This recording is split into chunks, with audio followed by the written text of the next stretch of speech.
Lamentablement hem pogut veure aquestes últimes setmanes quin impacte té una erupció volcànica en la gent, en l'entorn, en el paisatge. Doncs bé, això va passar aquí a Girona fa 317.000 anys, quan un dels siscons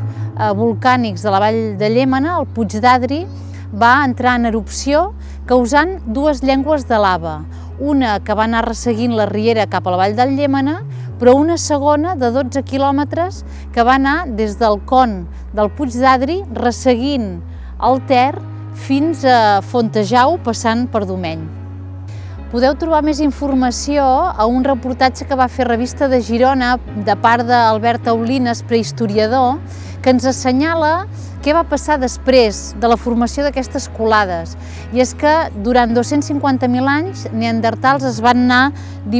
vivint o establint-se sobre aquestes colades, de manera que s'han pogut trobar després, posteriorment, grans jaciments, no de restes humanes ni animals, perquè l'acidesa de la lava ho ha destruït, però sí d'alguns ganivets, d'alguns utensilis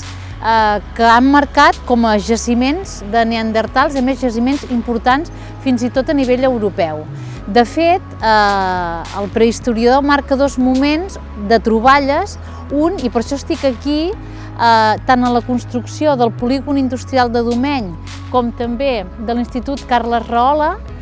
on es troben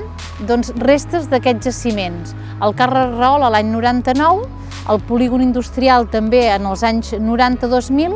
i a l'any 2011, amb l'ampliació de l'autopista, també es troben restes d'aquestes dues llengües de lava, tant la de Llémena i d'Adri, de la vall del Llémena, com d'aquesta que va connectar l'erupció volcànica de la vall del Llémena per tota l'esquerra del Ter fins a Fontejau.